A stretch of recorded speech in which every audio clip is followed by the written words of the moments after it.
Welcome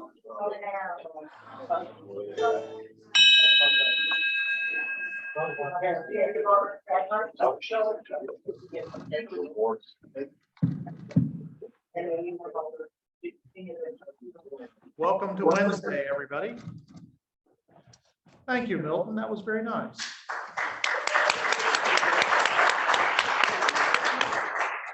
Milton's playing today because there will be a card. Hi, Sherry. There will be a card going around for Judy. Judy's husband has broken his ankle and has gone in for reparative surgery. You can't hear me? It's on. Turn them up. Turn them up. Okay. So there is a card circulating today for Judy.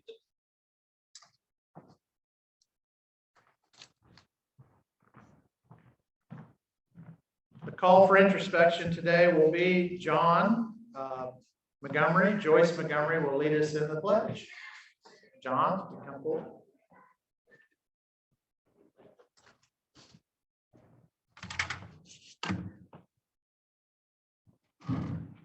Thank you, President Ben. A philosophy professor stood before his class and had some items in front of him. When class began, wordlessly, he picked up a large empty mayonnaise jar and proceeded to fill it with rocks right to the top, rocks about 2 inches in diameter. He then asked the students if the jar was full. They agreed that it was. So the professor then picked up a box of pebbles and poured them into the jar. He shook the jar lightly. The pebbles, of course, rolled into the open areas between the rocks, and the students laughed. He asked if his students again, was the jar full? They agreed that yes, it was. The professor then picked up a box of sand and poured it into the jar. Of course, the sand filled up everything else. Now, said the professor, I want you to recognize that this is your life.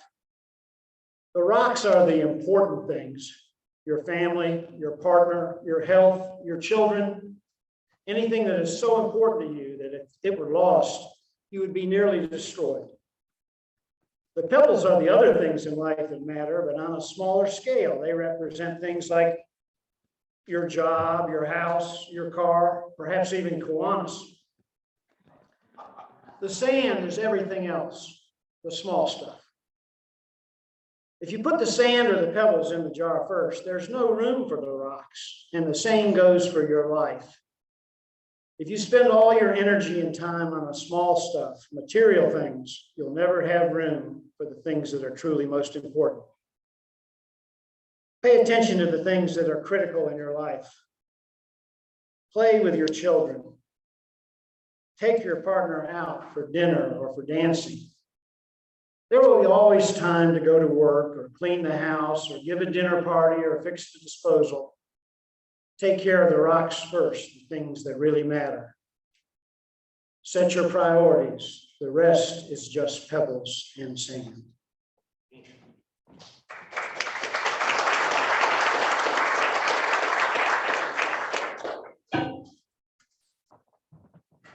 Please join me in the pledge. I pledge allegiance to the flag of the United States of America and to the republic for which it stands, one nation under God, indivisible, with liberty and justice for all.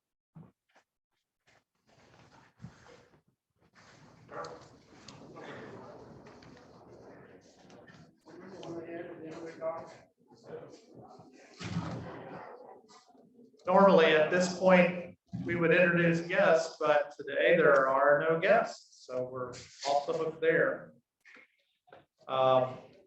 Mike McAvoy.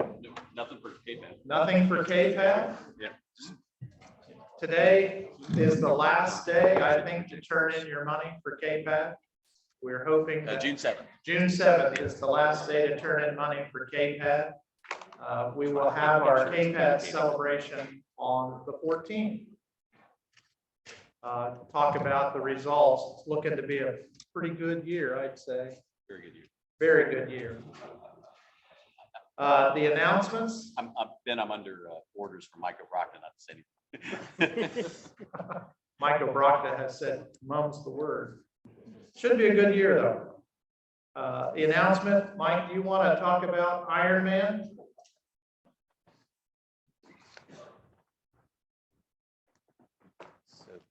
Thanks everybody for signing up for Ironman. That's the first weekend in June. Our volunteer event is actually on Saturday. You can sign up in the morning from 8 to 1 or from noon to 5. And we'll be checking racers in. We did this last year. Still need about 7 or 8 volunteers for that. So yeah, if you have a chance, go to the website, look on the calendar, there's a link there, or just if you just Google Roanoke Ironman, it'll come up and the volunteer sign up is there. So it's all online. The volunteer piece is all online. So they need your information and basically to check a box for a waiver. So anyway, please sign up. And it's June 3rd is the day we're volunteering. The race is actually on June 4th. And again, still need about 7 or 8 people. Thank you.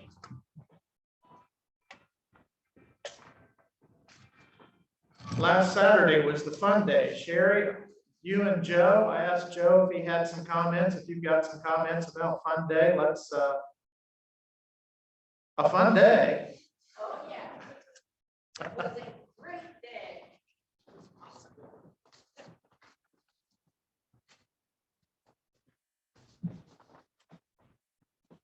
We don't play, we get Spring Fun Day. Hey, Joe, come on down. Joe Gaither put together a fabulous Spring Fun Day with so many collaborators that we want to save a special time at a meeting to recognize our partners for Spring Fun Day, bring them to lunch and be able to introduce you all and give them a round of applause for all their help in making Spring Fun Day possible. Joe, would you like to say a few words about it? I'm just so grateful for the support of all the Kiwanians and everyone that supported this day of fun all around at the Kiwanis playground. There was smiles and no frowns, and everybody just had a good time of unity. Just so much, the kids enjoyed it, adults enjoyed it. We had great youth entertainment and music, and just a day that you felt good about being at the playground. All right. So I'm pretty appreciative of everyone and all our committees. This awesome lady right here, that she knows how to bring people together. It's just been a great experience, and truly we're grateful for the opportunity to serve the community. You sure lined up that great weather for us, Joe. You must be living right. I gotta say this. I had somebody to call and said, Joe, they're calling for 40% rain. Well, we already petitioned the Lord for good weather, right? So I said, well, why would we cancel an event when God's already canceled the weather? Amen. So you know who to team up with if you want to get things done right. It's Coach Joe Gaither. So we will have an official thank you coming up at another meeting. Meanwhile, I wanted to call your attention on your tables to the DEIB, that's Diversity, Equity, Inclusion, Belonging Workshop. I gave a plug for it last week. Learn how not to ruffle feathers the way, like if Don Ritt comes to your meeting dressed up as a big bird, how do you treat people in a way that doesn't reflect discrimination and bias? So it's going to be a great program. You do have to pre-register. So I put the URL address for registering. It's also on our website. So don't forget to check out the Kiwanis website, go to the calendar, and under June 6th, you will see that listed with the link for registering for a really unique learning opportunity. Tune into that. And I think that's it for our announcement. There you go. Thank you. Thank you, Sherry. Clark, fun days, another fun day is coming. We're going to have some fun. So June 1st at 5 o'clock, we're having our Kiwanis Fun Committee get together. And I wanted to invite all of you guys to come down to Brady's Distillery. I believe it's been Vern approved as far as the bourbon goes. It's a good time. I don't know if you guys have ever been there. It's actually a really cool venue. I think it'll be great. They do, they have like, I think they make a gin, a vodka, maybe a rum, but they have, so it's not just bourbon. So, but anyway, you guys come out. I know Williamson Road Association is having an event at the same time. In fact, Val Brown and I, we discussed it, and we're going to kind of partner both our groups together. So the more the merrier. Lori has already paid the band. Oh, and then Lori Baker Lloyd has actually, we said in order to partner for Val, she had hired a band to play that night. And I said, well, since we're going to partner with you, we should pay for half the band. So I was going to charge all you guys a cover charge to get in. Lori Baker Lloyd covered all the cover charge for everybody. So she paid for the band. So Lori, what a great Kiwanian. Thank you guys. Hope to see you there.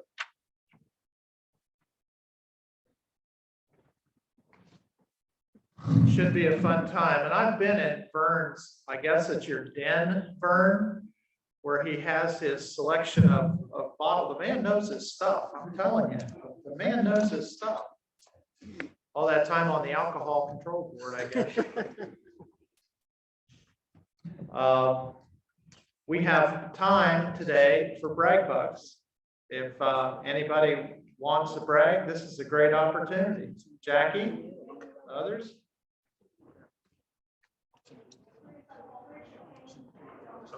Thank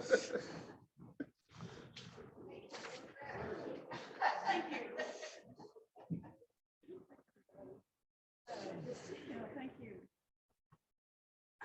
As long as I can touch something, I'm fine. Oh, gosh. Well, good afternoon. It really is good to be back. Part of me is still sore, but other than that, I'm fine. I want to brag today. You all remember, I know all of you remember, when we did our quarterly honoring our police force, our EMTs, our firemen. Well, something happened last week that was kind of neat. As all of you know, my grandson is a store manager for Lowe's in Charleston, West Virginia.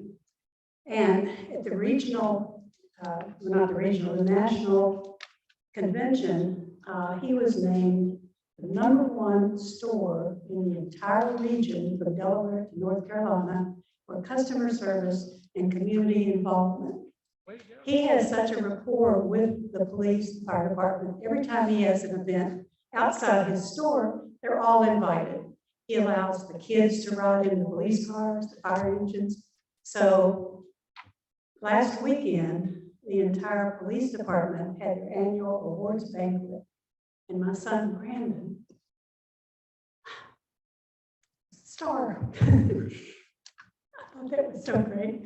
The entire police department honored him for his community service and customer appreciation. I think that is really, thank you. Thank you.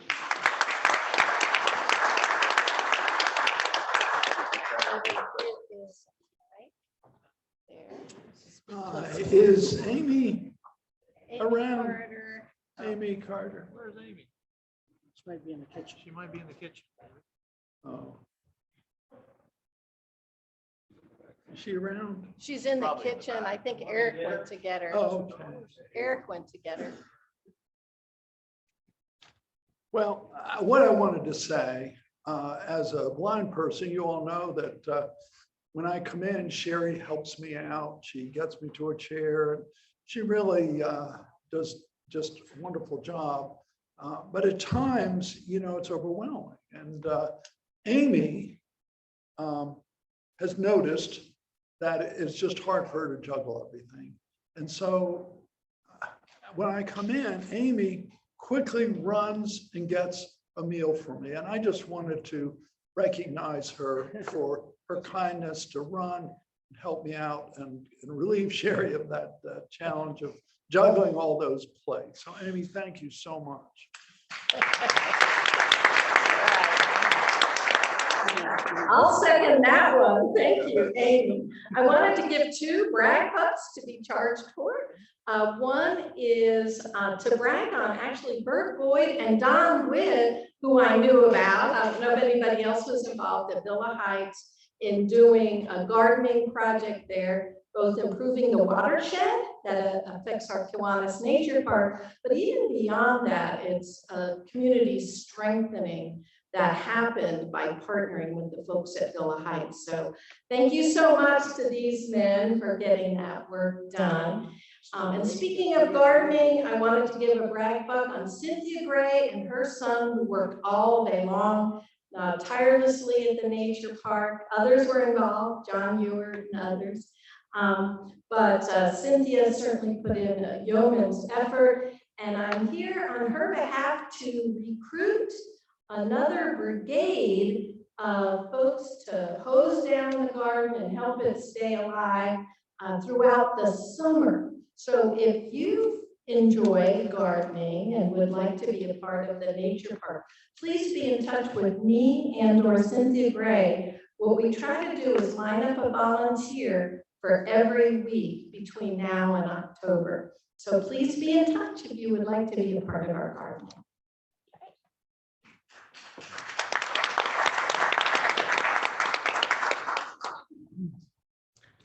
I kind of have a brag buck. So I don't know if you guys knew this or not, but when my daughter was born in 2003, she was 1 pound and 4 ounces, and she was at 24 weeks was when my daughter was born. And we just celebrated her 20th birthday yesterday. Thank you very much. They told me at the time of her birth that she had an 8% survival rate at that size. And she just finished her first semester at Virginia Western. So, I mean, her first year at Virginia Western. So anyway, thank you very much.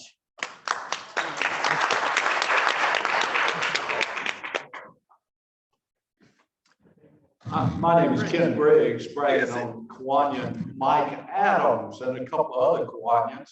Many of you met our action clubbers at KPAD. They worked hard on both Friday and Saturday. And we planned a little celebration for the Action Club. I worked with the Action Club with Mike Adams, Mike Loveland, and myself. We had a bowling alley planned yesterday. And then Mike Loveland and I got called out of town. Mike Adams is a fairly new Kiwanian. He put everything together. He recruited Betsy Bohannon and Bill Bestridge to come join us, and we had a great time yesterday. So my brag on new Kiwanian, Mike Adams, for putting that program together. Thank you.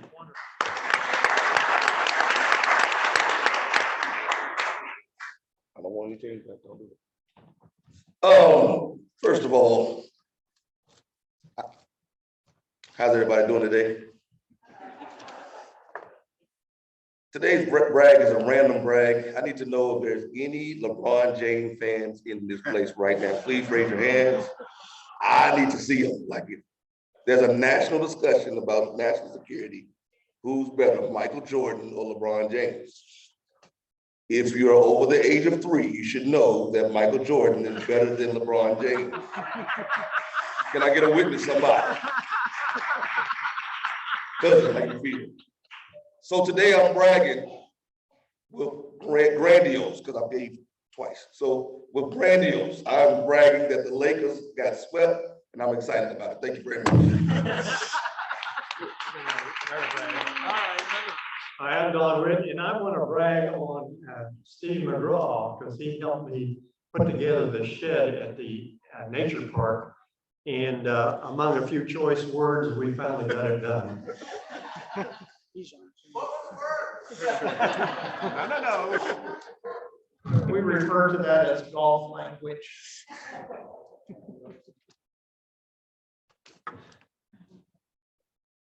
We're a little bit ahead of schedule.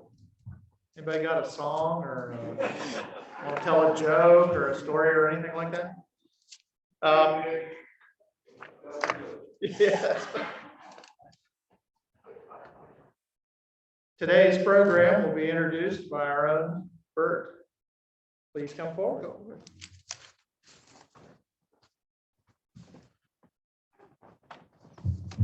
Well, this is an exciting day for a lot of reasons. So I may end up having to pay for a brag here. But I want to start off saying, I'm glad the program is moving a little bit ahead of schedule because our speaker and I had a little discussion and both of us have to leave and get on the road immediately after this meeting. So after 25 years of being on my bucket list and my birthday turning 75 and my wedding anniversary 30 years, I'm leaving at 2 o'clock or 2:30 this evening for an Alaskan cruise. So I'm going firsthand to see what the impact of climate change is. And also on the brag, committee gave me the opportunity to invite the guest speakers for the month of June. And I'm really glad that all four of them have accepted, even though I don't have a slot for the fourth one yet. But, and all of you may know, but my name is Bert Boyd. I'm a retired deputy commissioner for the Virginia Department of Veterans Services for 30 years. But for the last 3 or 4 months, I've been with Kiwanis Club and more interested in the environmental committee and the and specifically sustainable transportation and the impact it has on greenhouse gases and the heat islands within our regions. And so our first speaker that I invited and accepted is Jeremy Holmes. And Jeremy is the executive director of the Roanoke Valley Allegheny Regional Commission and the secretary of the Transportation Planning Area. And he has some other positions, but I'm gonna let him explain all of that, but his organization is responsible for transportation related within the Roanoke urbanized area boundary. And hopefully we'll also hear some of the things that the Kiwanis Club may be able to do to help impact sustainable transportation within our region. So without any further ado, I'd like to present a speaker for today, Executive Director Jeremy Holmes. Thank you.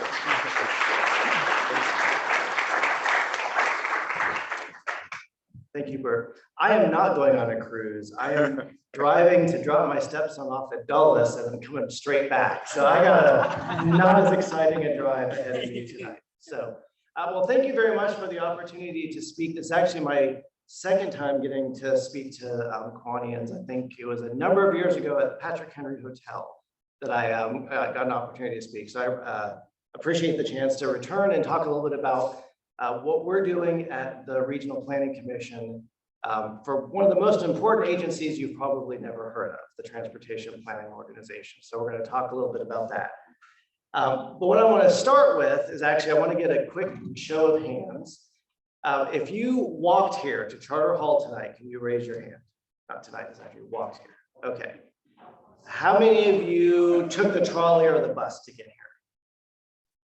No. How many of you rode a bike or a scooter to get here? Gary? No. How many of you drove to get here? Okay. How many of you were beamed here by the Starship Enterprise?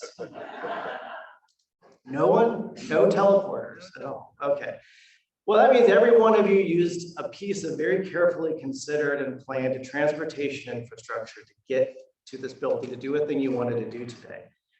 And possibly more importantly than that, you used a piece of infrastructure which served a couple of different purposes. So if you drove here, you probably passed a bus stop. So you're on a piece of infrastructure that allowed a bus or trolley to get here. There's a good chance there's a bike lane on your road or a sidewalk and a crosswalk. So all of those pieces come together to allow us to get around the Roanoke Valley. And there's a good chance that however you got here, our organization, the TPO, helped build, maintain, or improve that piece of infrastructure. So we're going to talk about how that works, the role we play, and the role that you can play in terms of interacting with the TPO. Part of the downside of my job is we deal with acronyms all the time. So I will apologize if I start spouting out a bunch of 5 letters that don't mean anything to you, but that's the world of government. So what is the TPO, the Transportation Planning Organization? We are the federally designated urban planning organization for the Roanoke Valley. But federally designated, that means we have to exist. The federal government makes a urban transportation planning organization exist in some form to help get work done and roads built in any particular urbanized region. We look at the census region. So if you look at that map, the census tells us what is urbanized. They look at population density and household density. So the census says, this is your urbanized region. This is the area that you care about and work in.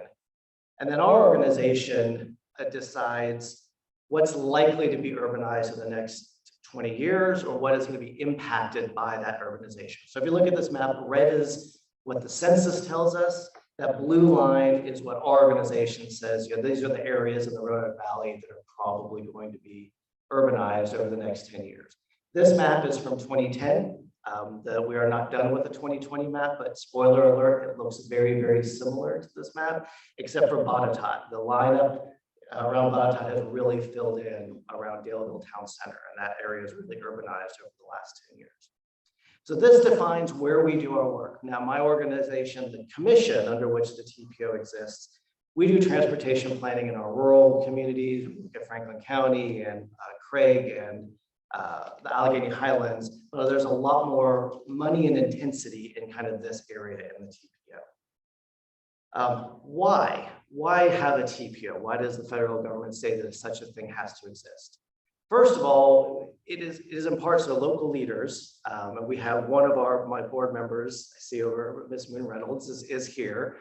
It's a forum for local leaders to get together and make sure we make decisions together as a group, so that when we figure out where do our roads go, how do our greenways connect, what kind of facilities exist on those roads, how does transit work? Not just one locality makes those decisions. Everyone kind of gets together and decides, what does the urban core look like? Maybe more important reason, though, is we serve as a check and balance against the federal government. And we do that because of federal dollars cannot be spent on a transportation project in the urban area unless our group says, yes, you can spend those dollars. And since almost every single transportation project requires that big bucket of money from the federal government through the Highway Trust Fund to exist, if we say no, something probably won't get built. So as an example of kind of how that would work. So I always joke, I live in South Roanoke. I have friends who live in Hollins, and I joke when we go visit them, we have to stop at the checkpoint at the border, exchange currency, before we're allowed into Roanoke County. Obviously, that's not true. When you're on Hirschberg or Plantation, you have no idea where that road, that piece of infrastructure crosses into the border, because we purposely build things that way. But say if Roanoke City decided that they wanted Hirschberger Road to be 4 lanes right up until the county line and then stop. And the federal government came in and said, you know what, that sounds like a great idea. We're going to give you the money that it takes to build that. Under the TPO, the city can't just do that unless everybody gets around and says, yeah, we all agree that that's a good idea. If everyone else doesn't agree with that, and to be clear, that is a stupid idea, that would never happen. The TPO gets together and says, we're just not going to accept the federal money for that. So city, if you want to build that on your own, you can. City of Roanoke taxpayers would probably be upset at the general fund being emptied to do that. But they'll stop the federal money from being funded. So that's one example as in terms of a local project. The kind of bigger area is transportation features that the federal government of the state owns. So take I-81, for example, or something like 581. So if the federal government came in tomorrow and said, we have an idea and the money that we're going to extend I-81 to 8 lanes, and we're going to run an interchange right into Carvin's Cove, and we have all the money, we're going to do it, that still has to come to the TPO. And our local leaders have to get together and say, does that fit with what we want for our valley? Does that meet our needs? Is that impact our environment in the right way? Does that serve our community in the way that we want? And if they say no, the federal government cannot come in and just build that thing just because they want to. We are saying we will not accept those federal dollars. We won't do check all the boxes that we need to build. If we need to check, you don't get to do that. So that we are a way that local leaders and citizens get to make sure that our transportation network grows, expands, looks, serves the way that we want it to, not necessarily the way that the federal or state partners may want to come in and do something. So that's a big role that we play, probably the most significant role that we play. We also control a smaller pot of money that we get directly from the federal government every year that we can use to build whatever we want, that group decides on, that we can afford. I should be clarified. I'm a dad, build whatever we can afford, not whatever we want. A lot of that money goes to greenways. So that money does different things, but one of the big things that we do with that pot of money every year is what we use to expand and improve the greenway network in the Roanoke Valley with the money that we control. So that's kind of our role. Now, why do we do that? What is a purpose in making these decisions? Well, we have goals that we decide on as a region for what we want our transportation system to do. And we have goals that are imposed upon us by the administration that says this is what we want our federal dollars to go. So when those folks get around that table and make those decisions, they're trying to make sure that our network does what we want it to and what we're asked to do. So very, kind of at a basic level, we want to make sure that our transportation system provides the maximum amount of mobility. Can people get where they want to go in the way that makes the most sense to them? Are they stuck if they don't have a car, for example? Does transit do what it needs to do? Are there pedestrian and bike options? There's always work to be done there, but there's a goal of making sure that we're building a network that does that. Safety, and I'll talk a little bit about this later, but we want to make sure our transportation infrastructure is safe. That means for bikes and pedestrians, drivers alike. I will say this has been a huge challenge. Nationwide, post-COVID, the rate of bicycle and pedestrian fatalities has absolutely skyrocketed. It was on a downward trend until COVID, and now it is on a trajectory that does not seem to be stopping anytime soon. Some of that is distracted driving. A lot of that is speed.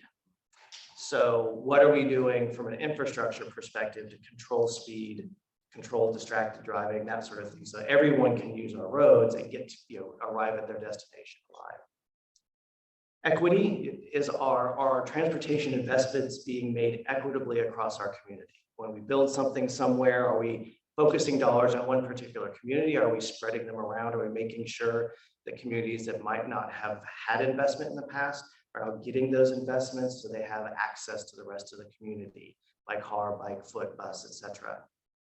And then efficiency, this kind of touches on two things. One is the efficiency of the network, which is congestion. Basically, we always say we have no congestion in the Roanoke Valley. We want to keep it that way. I am driving to DC tonight, so I can say we have no congestion in the Roanoke Valley, but we like that, right? So part of it is our network getting people where they go in a reasonable time. I always qualify this that we focus on getting people where they want to go. Sometimes that means it might be inconvenient for a driver, so that broadly people that are riding a bus or on foot or on bike or on a scooter or whatnot can get to their destination. So how well are people served on this whole network? But it's also, and we take this responsibility very seriously, efficient use of public dollars. So back to that example, not only earlier about Roanoke City expanding Hirschberger to 4 lanes.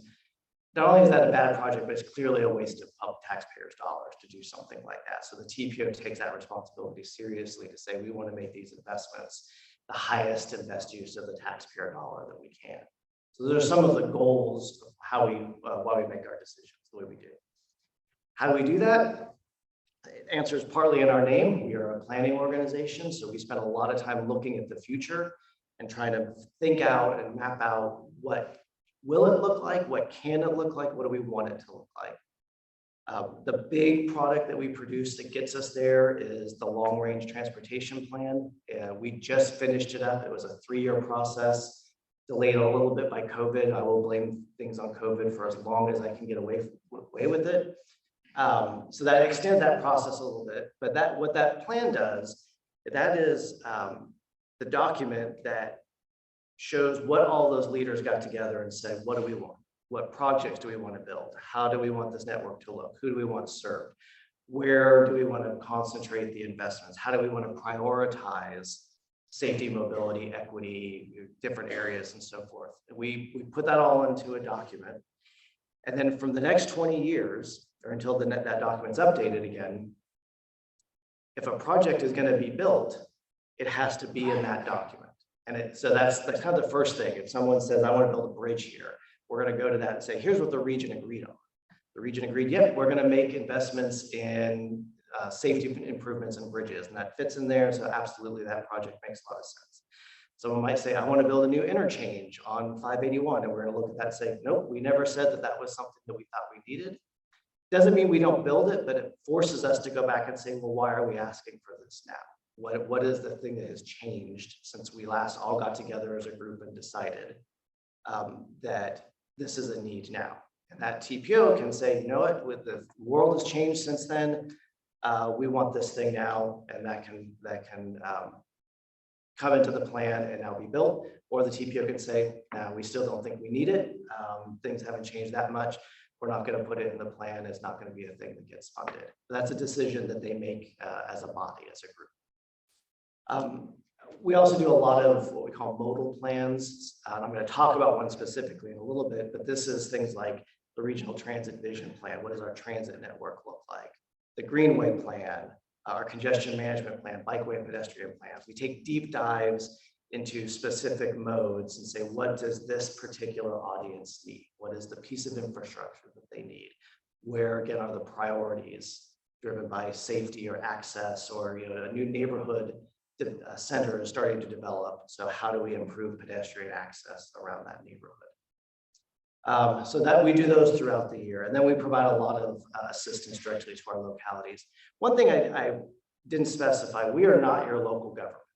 Our role is basically that funding role in terms of how federal money moves. We are a regional body. We work very closely with our local government, and the decisions that are made by the elected officials and staff at the place where you live. So I'll get to that in just a second.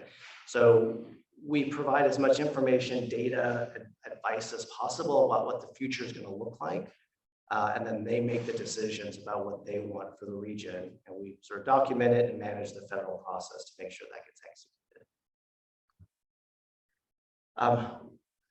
We do that through two primary bodies. We have the TPO Policy Board. That is a board made up of elected official representatives from our member localities, Roanoke City, Roanoke County, Salem, Benton, Botetourt.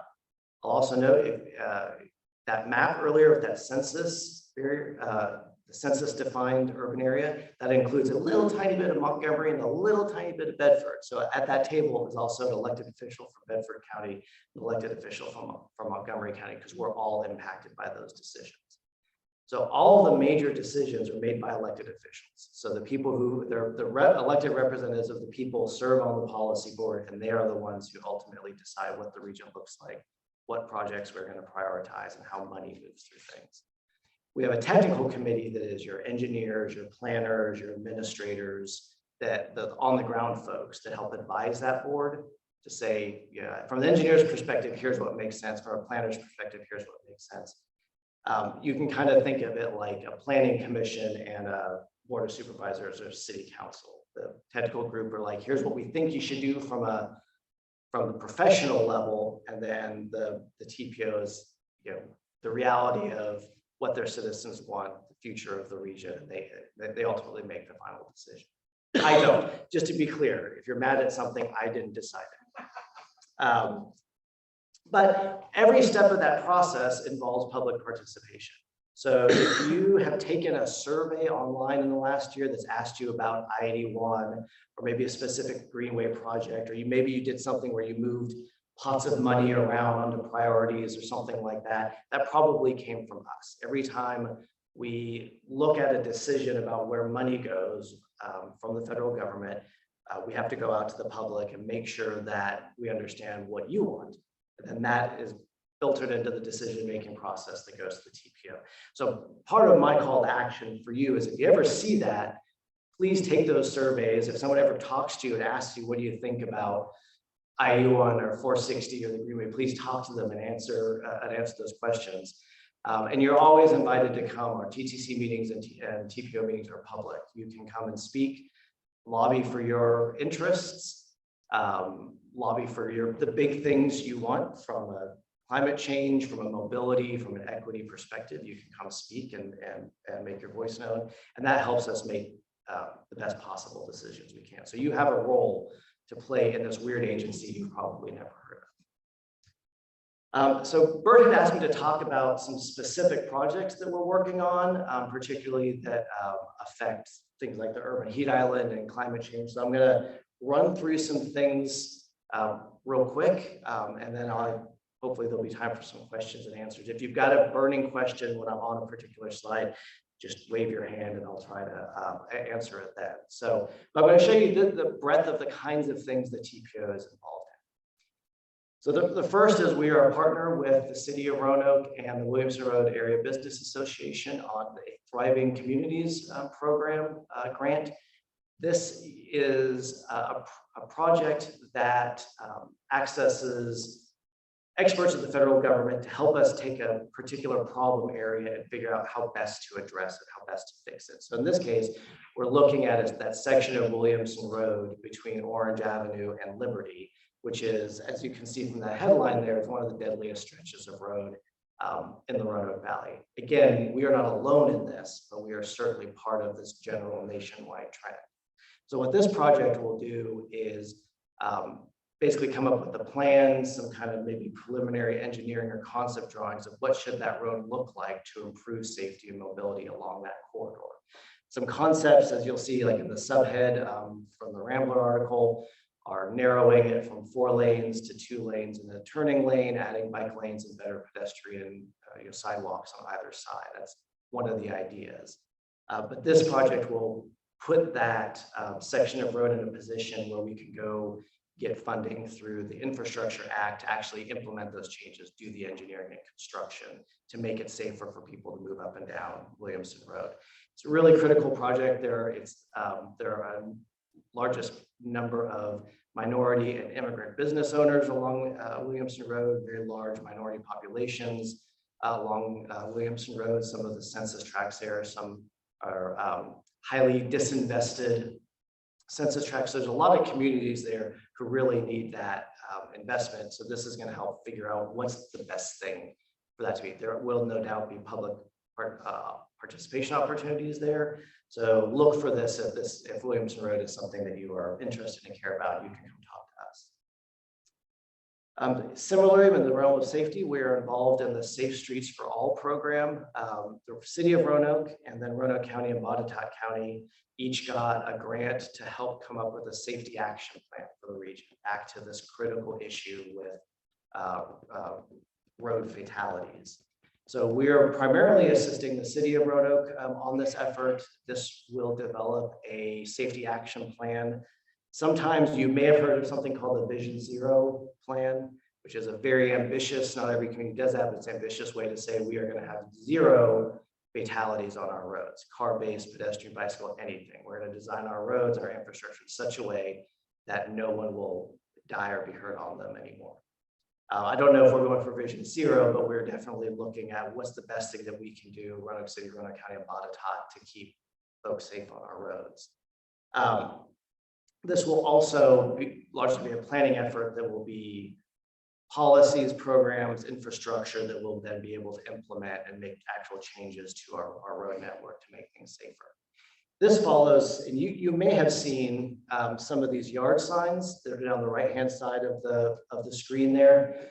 This was a project we've been involved with the city for a number of years through a grant from the DMV to do safety education about crosswalks and speed. I mentioned earlier, the biggest indicator for fatalities on the road is speed. If you're under 25 miles an hour, you're likely to survive an encounter, whether you're in a car or on foot. If a car is traveling over 25 miles an hour, it is likely to kill whatever it hits.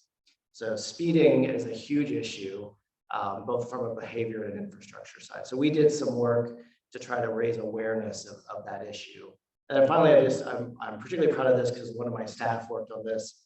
At Westside Elementary, we helped build and design a traffic garden, turned a section of parking lot into a traffic garden, which is kids can ride bicycles. It's basically a little mini road network. It's got a greenway, it's got crosswalks, stop signs at intersections, and they can maneuver it and sort of learn how traffic works.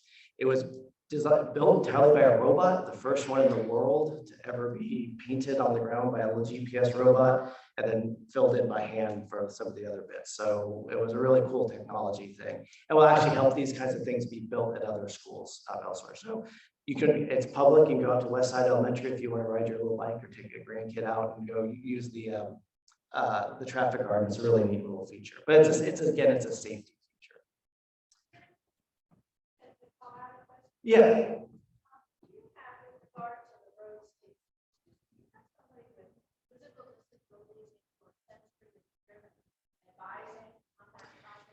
So for the, we do have a standing bike ped committee that does. So that project in particular, I think it was informed by the bike ped committee, but I don't remember the membership at the time. We have an ongoing bike ped committee who's constantly looking at safety. Bicycle and pedestrian advisory committee. Yeah, actually, see, I told you I was gonna forget acronyms and stuff. But yeah, so we do have folks who are in wheelchairs, have limited mobility, who serve on those committees to help. They actually often do what we call a road audit. We'll take a group of people out with all sorts of mobility levels, and they will walk a section of road and provide feedback on, you know, what worked for me and what didn't work for me. So I don't remember that particular project, but broadly, we do try to make sure that there's representation across all those issues. Bert had specifically asked me to talk about urban heat islands. So I want to know this, this tree canopy study that we're undertaking is not part of the TPO, it's part of the commission, but urban tree canopy issues are very much related to our transportation infrastructure, particularly parking lots in the downtown area, for example. So we undertake a regular urban tree canopy study. We look at, you know, basically you look at that map, how much green space is there in our urban area. We last did this in 2010. We are starting a new one next year. This is important for kind of two reasons. One, the heat island, right? So our parking lots, our streets, our rooftops soak up heat. Our urban areas are generally several degrees warmer than even the immediate rural area. Which means we run our air conditioners more, which means we contribute to climate change more, which means it gets warmer, which means our urban areas get warmer. We are in this vicious cycle. And one of the ways we can address that is by this thing we like looking at anyways, and what makes our communities beautiful is tree planting in those urban areas. The tree canopy also serves as a filter for emissions. So there's really been some interesting studies about neighborhoods that are right alongside major roads. If there's no real filter between the cars on that road in those neighborhoods, young children regularly perform poorer on reading tests and standardized testing from having exposure to all those vehicle emissions during the very early developmental parts of their life. So the trees serve as both cooling our urban core, but also filtering vehicle emissions out there. And we just like living in a place with trees, right? It's gorgeous to live in. Be in spring in the Roanoke Valley. So what we do is we look at what the canopy looks like, how it's changing, and then that sets us up for other funding to kind of fill in the gaps. Generally plant more trees is what we want to do. But this helps our localities figure out how to address that, where the hotspots are, and that sort of thing. This one is dear to my heart. We talked about we do modal planning, where we focus on a particular mode of transportation. I am a bike commuter, so I didn't ride to Charter Hall. I rode to work this morning. Though. That picture is not from this morning, but it is. It's a real picture. It's on stage.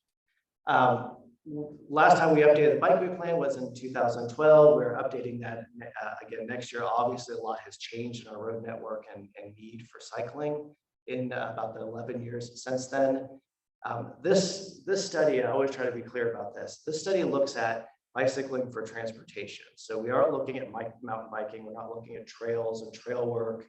We are looking at largely on-road bicycle facilities, your bike lanes, that sort of thing. Greenways are a very big part of that. And a fun fact for me, I don't know if it's fun for anyone else, but a fun fact for me is the vast majority of our greenway infrastructure has been paid for with transportation dollars. So the federal government considers our greenways transportation infrastructure. They are also recreation, they're also linear parks, but that strip of asphalt is considered a transportation infrastructure. So when we look at our things like this bikeway network, bikeway planning, we focus on that as do the greenways not only give us access to river views and little walks through urban woods, but that they also connect us to places where we need to be. I'm lucky that I get to ride a greenway to work. Not everyone gets that. And one of the goals is to build out a greenway network that actually connects neighborhoods to activity centers, to the village centers, to jobs and so forth. So that's one of the things that we'll be looking at the next year. And obviously, the more people that bicycle, the fewer cars, the fewer emissions, the safer. I can't ride faster than 25 miles an hour. So, it's safer, more equitable to get more people on bikes. So that's one of the things that we will look at. And finally, the coup de grace here is everyone is talking about electric vehicles right now. And there is a ton of money, the federal government, to fund electric vehicle infrastructure. More money than we know what to do with, and we can't keep up with the number of grants and some of the goals with how we accomplish this. So what we will be doing in the next year is looking at essentially a needs assessment for the region, what the infrastructure needs to look like, what the electric vehicle market looks like, how we partner with folks to get these very expensive things installed. One of the challenges with something like this versus a gas station is a gas station, you can dig a hole in the ground, put a tank there, a truck comes, dumps the gas, and you're good to go. These things need to be tied to a grid. So how you make that happen, it's not just like every Sheetz can't necessarily, well, probably a Sheetz, but not every gas station can have a charging station just because of the electrical infrastructure that needs to make that happen. So in the next year, the TPO will be undertaking an effort to look at what can we do, what is our need. We want to make sure that none of this money goes past us, that we make those investments. And we'll be working alongside VDOT. There's a statewide effort that's really focused on I-81. That's VDOT calls that one of their alternative fuel corridors. They're solely focused on what's the infrastructure. Can you get basically from one end of I-81 to the other and have places to charge? But right now, they're not looking at anything outside of that. That's what we're going to do. So we're going to look at what do you need in the Roanoke Valley? How can you get from Floyd to Rocky Mount, Boone's Mill to the lake? Is there infrastructure there to help make those kinds of trips? And there's lots of questions for how we do that. Who owns it? Is it a public facility? Is it private? But what this will do is in the next year, we will have this plan together, and then we will go after all the money to get things built in the subsequent years. So, which is the real exciting part, right? Is getting the infrastructure in, and this is coming. This is a priority for the administration. They want a huge shift to electric cars, so we as a region need to be ready, not just internally, but we want to make sure that if someone is going on a trip, they can come here and stop and charge their car and visit our downtowns and go to our parks, take a walk on the greenway, rather than have to bypass us because we don't have the infrastructure to allow them to charge their vehicle. So those are, I ran through a bunch of stuff. That's not everything that we're doing, but I want to touch on a couple of the different kinds of work that happens at the TPO. And again, every one of those things is something that you can get involved in. You can let us know how you think about that. Do you agree? Do you disagree? And you're fine. We love it when people disagree and argue with us about why something shouldn't happen. That's sometimes more useful than everyone saying, yeah, that's great. So we'll look for opportunities, and Bert has been great. He's been attending some of our meetings, so I'm sure he will pass on opportunities as they come up. So I see some hands coming out. The which now? The I-77? I-73, yeah. So I-73 is, it is in our long-range plan as a project. So our only role right now is if and when the federal government decides to fund it, and I don't remember how many billions of dollars that project is, that it is in the plan that is a priority for us. But we're not actively pursuing it or lobbying for it or anything, but it is part of it has been for, I think, since its inception, it has been part of our long-range plan. What's the relationship of the federal money versus state money? If state is funding something, are you involved in decision making? Not necessarily, but I will say almost, usually what the state is doing is they're saying a project is $10 million, so the state will put in $2 million and the federal government will put in 8. A lot of times, state and local money is matched against bigger pots of federal money. If it's 100% state money on a 100% state thing, they will probably still come to the TPO and there will be a discussion. And if the TPO says, we really don't think that's a priority, there's a good chance it won't be built because we all like each other and we respect each other, right? We don't want to do something that a locality doesn't want, but we don't have the same sort of veto power over that. But as a practical matter, the localities and the state does not have enough money. So the state is taking its money often and parceling it across the whole state and matching it against federal funds to get things built. So we're really still talking about the federal funding. Back to the question about I-73. Mhm. The corridor for I-73 seems to have been pretty well established. Is anything being done to keep development happening along that corridor? So because when development starts going, people start buying property there, they're speculating that it's going to happen, they're going to make money on it. To my knowledge, there has not, and I-73 goes beyond just our TPO's area, but I'm not aware of any efforts to encourage or discourage development in relation to I-73. It's the corridor is established. We conceptually say we think this is a good idea and get this connection to North Carolina, but beyond that, I'm not aware of anything. I don't know if within some of the communities, there may be some efforts. I know a couple of years ago, Roanoke City's economic development folks put a big push on, you might see those future I-73 corridor signs. So they did a big push on that. That was one of the last things I remember, Mr. Osborne. I can give a little perspective on this. I've been on the TPO for about 30 years and represented Roanoke City first, Roanoke County. Then when we moved to a transportation management area, we started having that little bottom of the area we were talking about.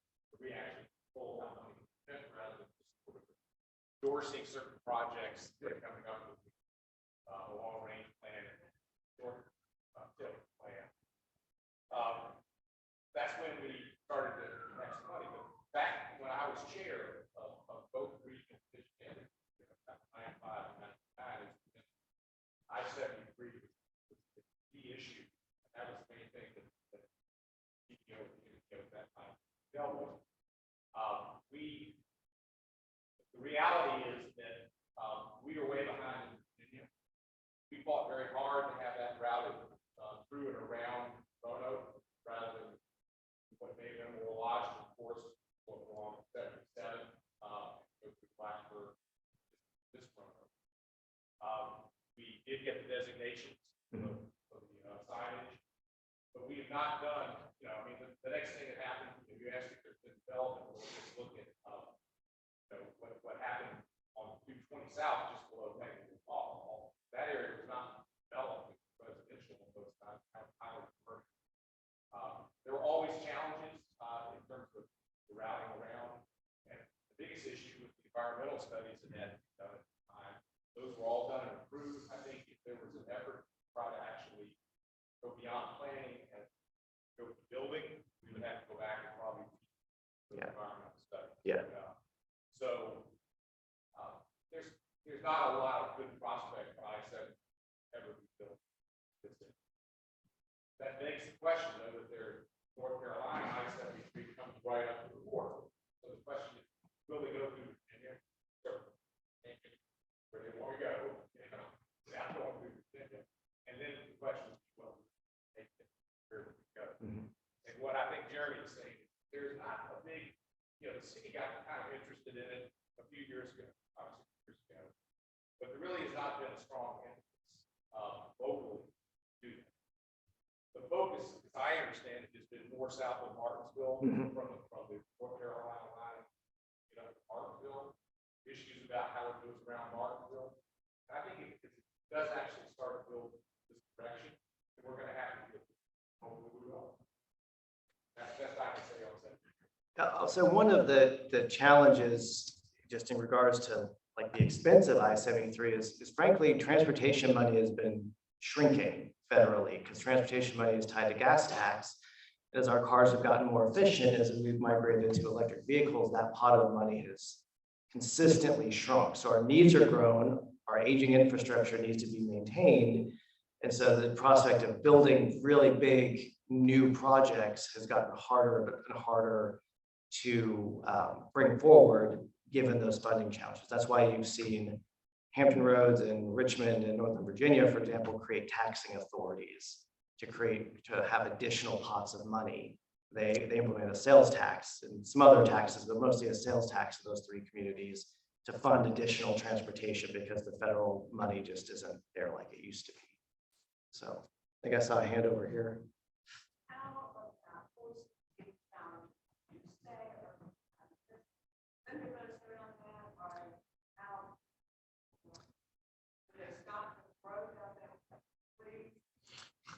In terms of transportation improvements, I know we have a 460 project on deck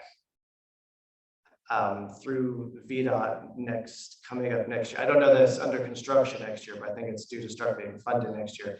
I don't know that I remember fully what the scope of that project is. There's been a lot of efforts to deal with 460 over the last couple of years. We have not been successful at getting state funding to address that. I wish I knew more about the specific thing that we've got coming up, but there is some work. And if you want to check it, I can give you my card, and you want to check it with me, I can provide more information about that. Yeah. Did I miss anyone? I apologize if I missed anyone over here, but also seems like my time is up, so thank you.